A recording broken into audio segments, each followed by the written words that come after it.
Ray Davis and Lee Phillips, two soldiers who lived 22 miles from each other in the Atlanta, Georgia area, participated in a daring rescue operation over 7,000 miles from their homes during the Korean War. During this time, the United States was exploring its role as leader of the United Nations. This operation was later called the Battle of Chosin Reservoir, and the soldiers, the chosen few, their mission was to rescue Fox Company, a group of Marines stranded in the snow and ice, surrounded and greatly outnumbered by hostile Chinese forces. Casualties were heavily exchanged. As a result of this encounter with the Chinese forces, not only was Fox Company rescued, but the supply route for the whole 1st Marine Division was re-established. Because of their gallant actions, Ray Davis and Lee Phillips would emerge as unforgotten Korean War heroes.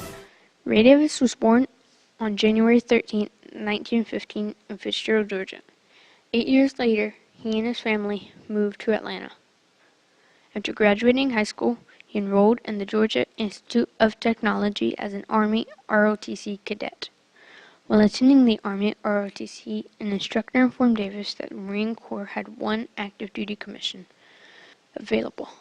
Davis simply said, "Into the Corps for me," and he was awarded that commission. One of the great Marines of all time, Chesty Puller, was my company commander in basic school. And so I went to him and said, that time, Major Puller, so I wanted to change to something more Marine-like. Davis wanted to use his leadership skills to join in the conflict of World War II, but he did not have the rank required for such a position. Major Puller, who was Davis's instructor and knew of Davis's leadership skills, had the authority to put Davis in command of a unit which would lead U.S. troops in battle for the Pacific island of Peleliu. This daring decision was Davis's first taste of United States Marine Corps leadership. For the contributions Davis made to one of the bloodiest encounters in American history, he was awarded the Navy Cross. He was also awarded the Purple Heart for sustaining injuries by a bullet wound. Approximately 6 years after World War II, tensions began to rise in Korea when soldiers from the Democratic People's Republic of Korea, also known as North Korea, crossed the 38th parallel and into the territory of the Republic of Korea, also known as South Korea. This encounter was the first military action of the Korean War. In July of 1950, a United Nations force under the United States leadership joined the South Korean army in its war with North Korea. The United States was exploring their role as leaders of the United Nations. Casualties were mounting fast, and the United States government strived to work in armistice with North Korea. However, all attempts were rejected, and the United States had no other option but to fully engage in the conflict. The 1st Marine Division of the United States was ordered to march from their command post in New Germany to the Yalu River and eliminate any communist forces along the way. Fox Company, a member of the 1st Marine Division, comprised of 246 men, was ordered to protect the Toktung Pass.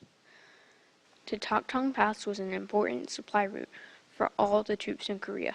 If not protected, several other regiments would have been isolated from supplies and reinforcements. On November 29, 1950, while protecting the Toktung Pass, Fox Company was surrounded by 150,000 Chinese forces moving inward. With no plan to escape, they were stranded. The weather conditions could not have been worse. Temperatures plummeted to 30 degrees below zero. Facing blizzard conditions, Fox Company was left with no other choice but to engage the enemies and wait for reinforcements. 5-star General Douglas MacArthur received information on this issue and started plans for a rescue mission. He called on the Marine Corps, who appointed Davis, then a lieutenant colonel, to plan and lead this daring mission to save Fox Company. Davis and his troops started on the 8-mile journey to rescue Fox Company.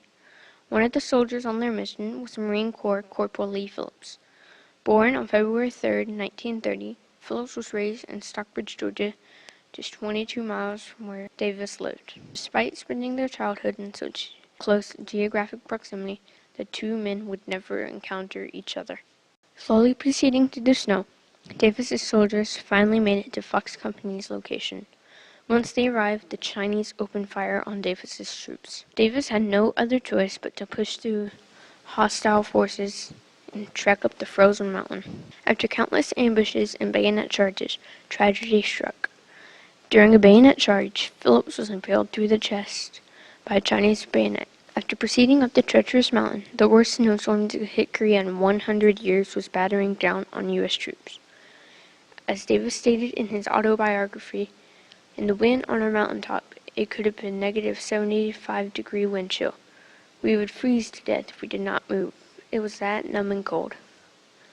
Surrounded by Chinese forces on an icy mountain with little supplies, Ray Davis's troops were able to hold off approaching hostile forces. These encounters with the Chinese soldiers would later be known as the Battle of Chosin Reservoir. As the forces continued to exchange casualties, Davis was shot 3 times, once in the helmet. 2 other rounds pierced his clothing, but not his skin. Davis got up and continued to daringly lead his soldiers. Finally, Davis's men reached Hungnam, a coastal village in North Korea, where Fox Company was successfully evacuated. Ray Davis's intense efforts in the Battle of Chosin Reservoir earned him the Medal of Honor for leading his men no matter what the cost. Even though Corporal Lee Phillips had 2 remaining comrades, he was able to push back Chinese forces with only hand grenades and a .45 caliber pistol 2 days before the Battle of Chosin Reservoir. These actions earned him the Medal of Honor. The Medal of Honor is one of the most prestigious awards for valor in American history, and it has only been awarded to 3,496 people in the Army, Navy, Air Force, and Marines. 17 of them came from the Battle of Chosin Reservoir. These awards, plus the 73 Navy Crosses and 23 Distinguished Service Medals, made the Battle of Chosin Reservoir one of the most decorated battles in American history. Without the gallant actions of the soldiers risking their lives above and beyond the call of duty, the Chinese would have eliminated the entire 1st Marine Division.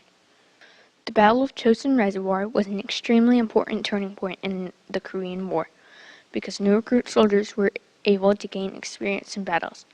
Some of these soldiers would later fight in the Vietnam War. This encounter confirmed that the Chinese forces were supporting North Korea in the war. Also, the Battle of Chosin Reservoir allowed the Chosin Reservoir to be returned to Korean citizens.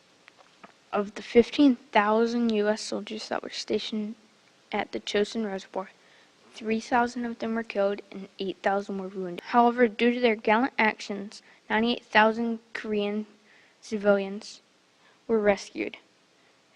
Due to the heavy exchange of casualties, the Battle of Chosin Reservoir became one of the bloodiest battles during the Korean War. Corporal Lee Phillips made the ultimate sacrifice when he lost his life in a bayonet charge.